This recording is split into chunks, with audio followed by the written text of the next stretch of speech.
Forward. In the official American history taught from the schools of Maine to California, our young nation was built on the edges of the wilderness, and our first forts and settlements arose from necessity and simplicity. We pride ourselves on the rationality and pragmatism of those pioneers who, barely stepping off the ships, began laying the foundation of a great power.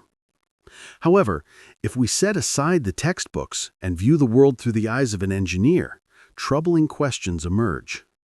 The source materials suggest a serious doubt. What if we built our cities and our symbols not on virgin soil, but upon the ruins of something far more ancient? There is a hypothesis about so-called resets, cyclical global cataclysms that wiped out preceding civilizations. Proponents of this theory claim that our grand structures were simply erected on the foundations left by earlier, more advanced epochs. It is, as the saying goes, a smart tactic. A wise man builds his house upon a rock. But what if that rock is not a natural formation, but the monumental remnant of a forgotten world? Our focus shifts to one little-known site, the enigmatic Star Fort deep in the arid desert of New Mexico. At first glance, it appears to be nothing more than the remnants of old brick ruins, perhaps an abandoned military outpost from the 19th century. Official history can easily explain this as part of the Western expansion.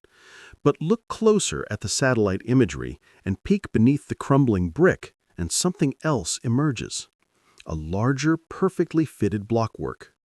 Why would the National Park Service appear so intent on carefully covering or preserving these upper, less significant bricks, potentially concealing the true age and origin of the foundation beneath?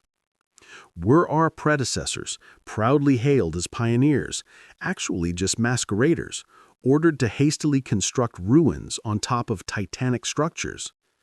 If these block foundations possess geometric precision impossible with the rudimentary tools of the time, then the entire history of American fortification and perhaps the very narrative of our founding is called into question.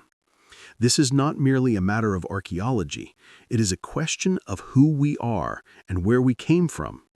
The academic world has long averted its gaze from these anomalies, preferring the comfortable, simple version. But sometimes, a single student armed with facts and common sense can cause the old system to crack. Our story begins right here, within the venerable walls of a university, where a young researcher is about to challenge decades of established dogma. Chapter 1. The Curse of Perfect Geometry. Professor Ellis Warden was not a man easily surprised. He was 60, wore a tweed jacket that smelled of vanilla from old books, and had taught American history at Brown University for 30 years. His life was structured as flawlessly as his lectures: chronology, causality, facts. His pride was his personal library, 4,000 volumes, all within arm's reach. Now, at the end of October, he felt weary. Thesis defenses were approaching, which meant a wave of student creativity that needed to be politely but firmly brought back onto the rails of academic rigor. "So, Chloe," Ellis took a sip of his warm, almost cold coffee from a mug emblazoned with the university crest. She sat across from him in his book-cluttered office, wearing a look of concentration he valued more than zeal. "Chloe, your topic, Architectural Analysis of 19th Century American Fortifications, sounds like a classic. But I see you've included something under the title The Indigo Anomaly in New Mexico. What is this indigo? I can't find it in any authoritative source." Chloe, 22, the daughter of a high school teacher from Cleveland, didn't flinch. She swiveled her laptop around on Ellis's polished oak desk. "Professor, it's not listed in standard catalogs because it's not an official national monument. I found it via satellite imagery. Take a look." The screen displayed a Google Earth image, a dry, rust-colored desert located about 60 miles southwest of Albuquerque. In the middle of this desolate area, an almost perfect, distinct geometric shape was visible: a pentagon, whose rays formed a star. "This is a star fort," Chloe stated firmly. "Look at the angles. This is pure, perfect fortification geometry, which should be the result of a complex French or Dutch military design, known in 17th century Europe. But according to the official narrative, this territory was wild and unexplored until the mid-19th century. Who built a fort of this complexity in a desert supposedly inhabited only by indigenous tribes? And why is there no mention of it?" Ellis adjusted his glasses. "Chloe, these images are often misleading. It could be natural terrain, or perhaps the remains of a later short-lived military camp that didn't merit documentation. People are drawn to apophenia, finding familiar patterns in random noise. Our job, as historians, is to stay grounded." "I am grounded, sir. Facts are my ground." She immediately switched the screen. Now it displayed an old yellow Dutch map from the 1680s, which she had found in the digital archives of Leiden. On the map of the American continent, in the area corresponding to modern New Mexico and Arizona, a clear marking depicted a geometric fort, identical in shape to the object in the satellite image. "Do you see? We're told there were no European settlements of this scale here in the 1680s, but here is visual evidence that is over 300 years old. This is either an incredible coincidence or the official history is understating the age and complexity of structures on American soil by a couple of centuries." Ellis set down his mug. He hated being forced to doubt. Doubt was a crack in the foundation of his career. "Chloe, European cartographers often filled in the blanks with hypothetical or mythical features based on rumors. This is not archaeological fact. It is, at best, a cartographical riddle. I appreciate your enthusiasm, but you risk falling into marginal theories." "And what if this fort is not European, not American, but part of what alternative researchers call a reset? What if it's built on a monumental foundation that survived some cataclysm? In the close-up images, you can see entirely different, chaotic, and sloppy brickwork over the perfect blockwork, and that's all the NPS is showing." Chloe quickly opened the last tab. It was the only low-quality photograph of the ruins in the desert available via the NPS website, clearly taken many years ago. It showed ruined brick walls, but in a breach sinking into the sand, the edges of massive, perfectly smooth gray blocks were clearly visible. "This is not just ruins, sir. This is a covering. Someone built something ugly and fragile on top to hide the beauty and age of what's underneath. And I want to know why." Ellis stood up, walked to an old dusty bookcase, and pulled out a thin, leather-bound volume. It was his personal, uncatalogued album of old archaeological photos from his expedition to New Mexico in the 70s. He knew Chloe hadn't asked for it, but his own curiosity, buried under decades of academic routine, had suddenly awakened. "All right, Chloe. I don't know what that blockwork is, but I do know what academic caution is. We cannot publish this without documentary confirmation that the NPS or the military knew about the 2 layers of construction." He opened the old book to a yellowed page. There was another, clearer, but almost forgotten photograph of the ruins. In it, under the same brick debris, the block wall was visible. Perfect stone. Chloe looked closely. In the lower right corner of the picture was a barely visible signature, printed in block letters, almost erased by time. P.S. brackets 1976. "Professor," Chloe asked, "is this your photo?" "No," Ellis replied, his voice dry. "But I remember the man who took it. A ranger. His name was Peter Simons." He closed the book with a slight snap. If anyone knew what was under the brick, it was him. But he vanished from the NPS archives shortly after I was there. Who was this Peter Simons, and why did his name disappear from the official records? And what did he mean by those mysterious initials? Chapter 2. Dust of Ages and Bureaucratic Finesse. The following day, Professor Warden's office had turned into a battleground. On one side of the desk, his foundational works on the history of the American West were piled high. On the other, printouts of satellite images showing the perfect geometry of Fort Indigo and photos of the enigmatic blockwork. Chloe, armed with arguments, was back to pressuring her advisor. "Professor, let's discuss the reset concept," Chloe began, standing by the whiteboard where she had sketched the layered structure.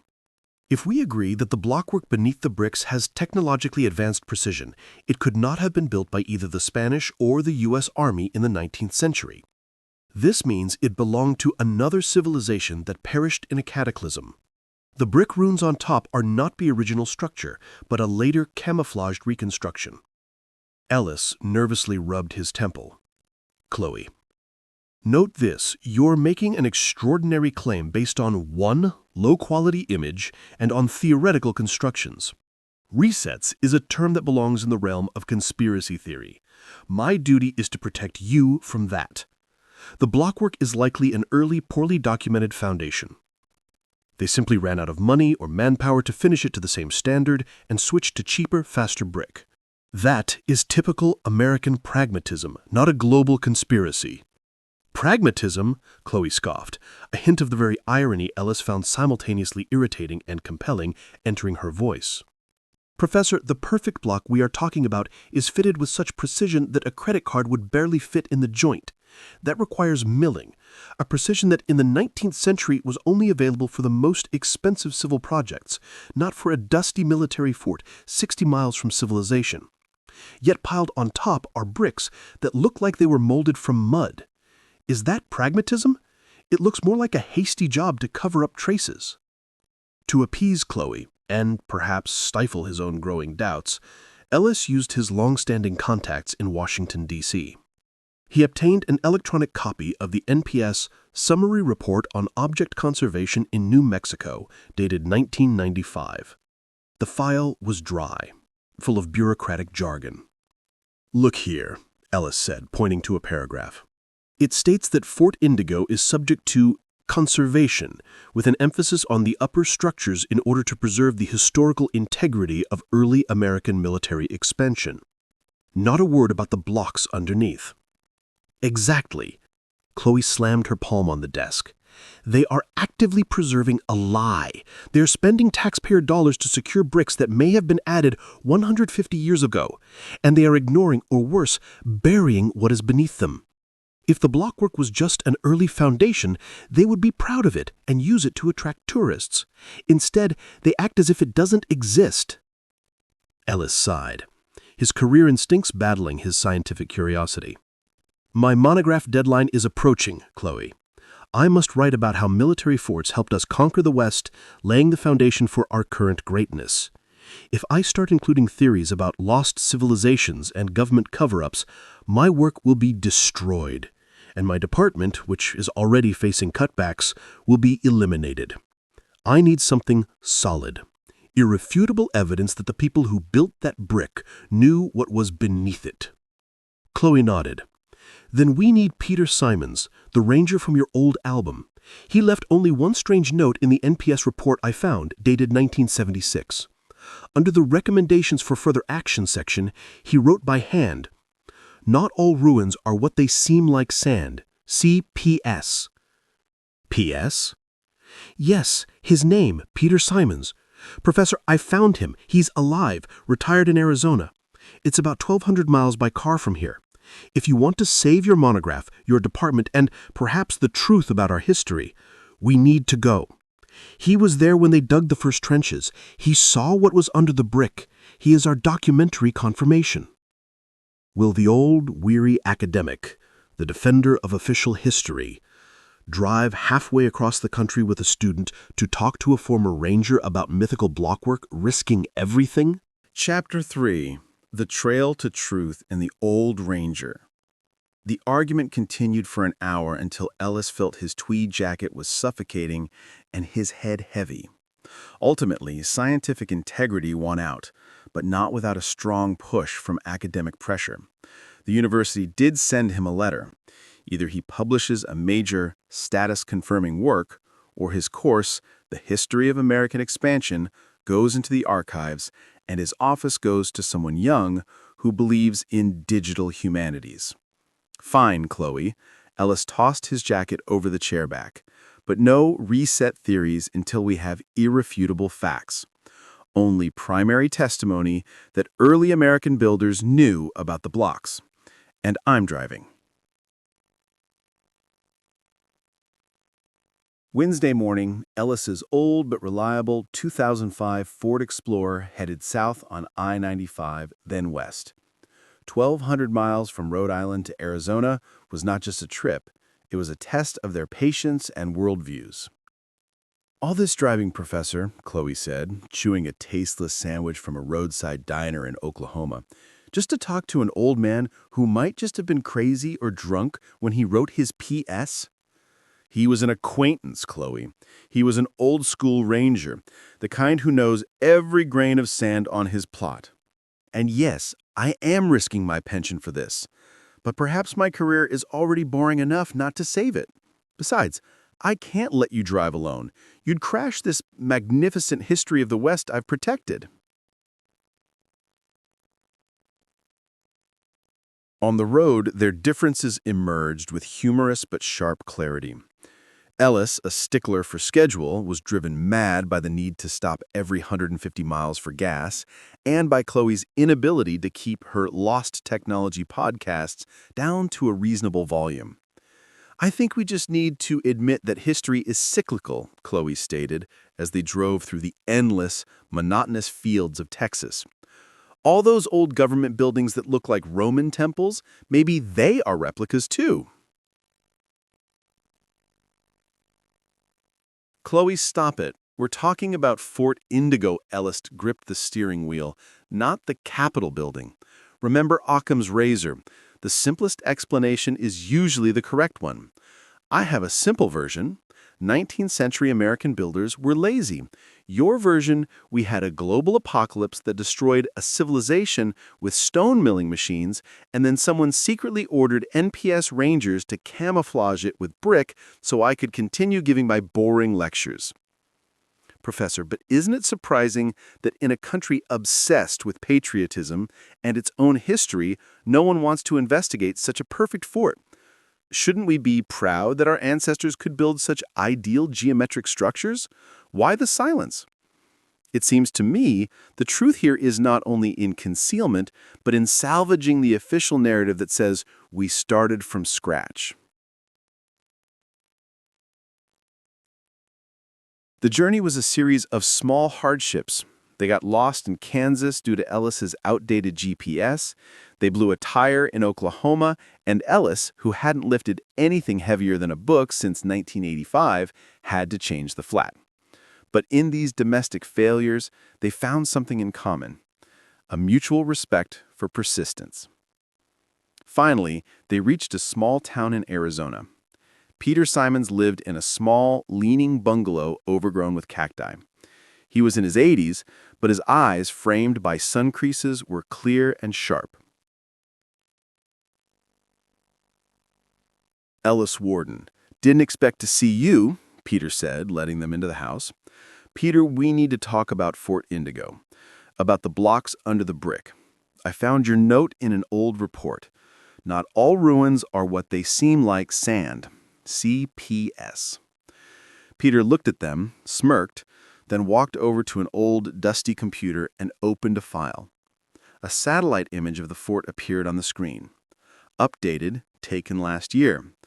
Peter pointed to one of the perfect pentagonal sections. "Look here, Professor. This is what I saw 40 years ago, and this is what's still happening." His finger pointed to the ideal block section. Instead of excavating this, like any sane archaeologist, the NPS brought in trucks and buried this part with sand and dirt. They are burying, Ellis. They are not preserving, they are covering up. And here's why. He zoomed in on the image. On the massive gray block, which had not yet been completely covered by sand, a clear, uneven, wide furrow was visible, like a scar. What did that scar conceal, and what did it mean for the perfect block geometry? Chapter 4. Climax on the Red Earth. Peter Simons, the former ranger, settled back in his old armchair and took a drag from his hand-rolled cigarette. He seemed satisfied that his secret was finally coming out of the shadows. I tried to report it to D.C. back in '76. I told them that the masonry beneath the bricks was not just a foundation.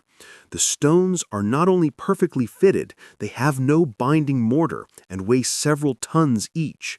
They couldn't have been cut with 19th century tools as they tried to make us believe.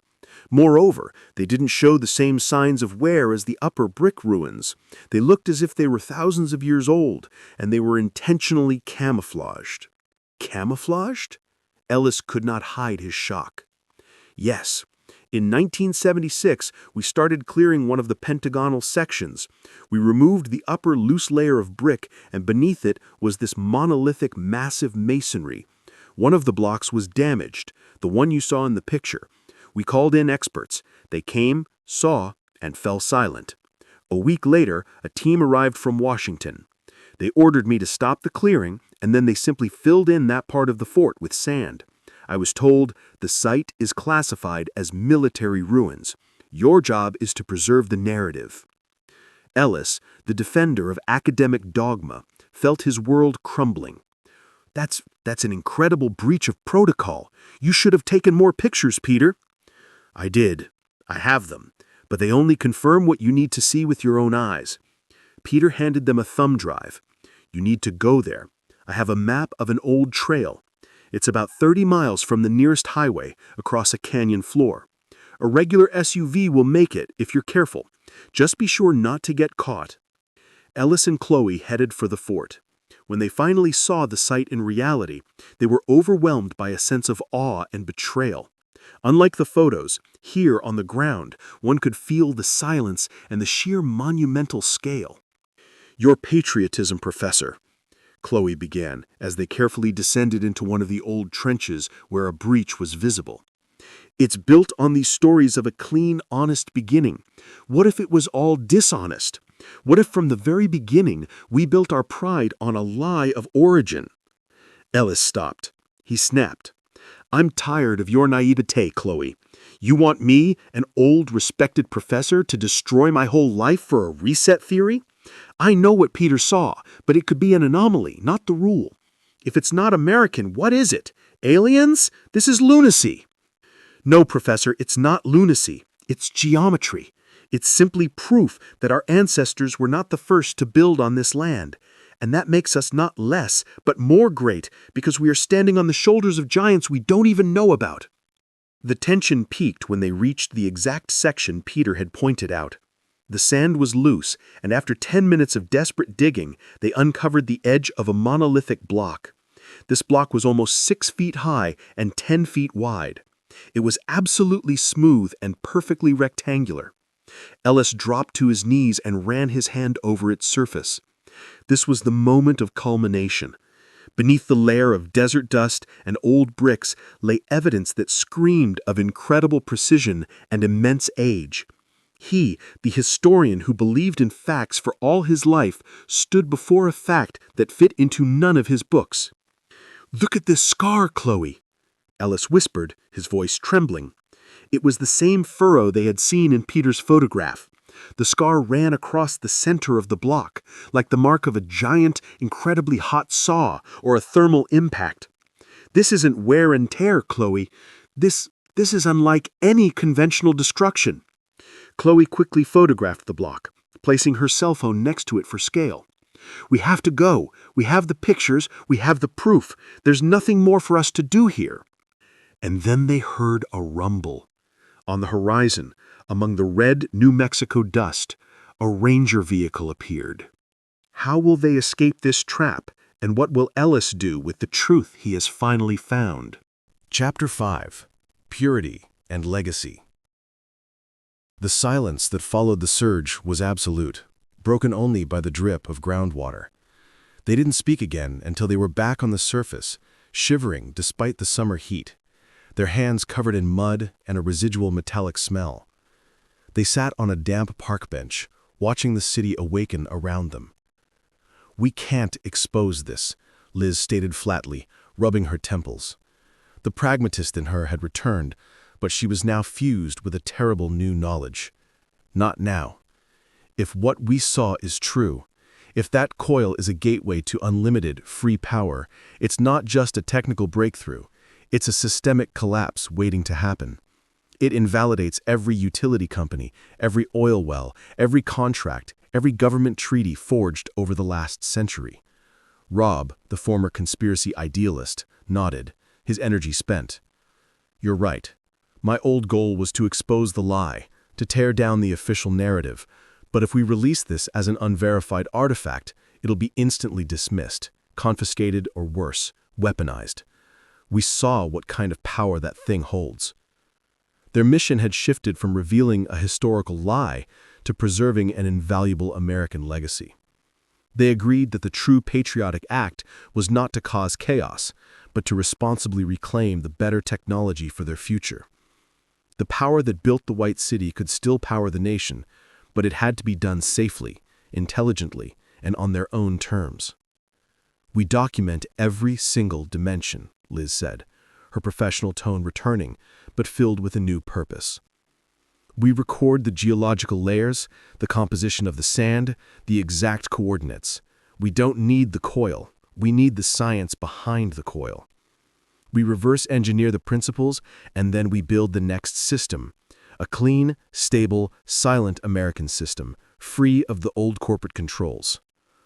Rob pulled out his last working device, a basic dictaphone, and began detailing the measurements of the coil using encrypted code words for key concepts like resonance frequency and atmospheric tap. Liz, watching the rising sun hit the towering modern structures of Chicago, the very antithesis of the White City, felt a profound sense of responsibility. America, with all its flaws and its foundation built on a historical misdirection, was still their nation, and they now held the key to its truly exceptional future. They sealed the chamber entrance with the heavy steel door, adding several robust modern locks, knowing that no utility worker would ever look for a forgotten 30-foot cavern. They had buried the coil not to conceal the past, but to protect the future. Later that afternoon, sitting side by side on a crowded flight heading west over the vast Midwest plains, Liz glanced at Rob. "So what do we tell the utility company?" she asked, a smirk playing on her lips. Rob leaned back, closing his eyes. "We tell them the junction box was rusted out, and we recommended the standard 60 Hz fiber optic replacement pending funding approval. But we'll be writing the real report in a different code, won't we?" Liz smiled, looking down at the patchwork of farmland and power lines below, the infrastructure of the old wired energy system. She thought of the silent, clean glow of the unified city she had glimpsed. Their work was just beginning. Their mission wasn't to mourn a lost empire, but to quietly, patriotically resurrect its greatest gift for the sake of the United States. Yes, Rob, a different code, for a better legacy.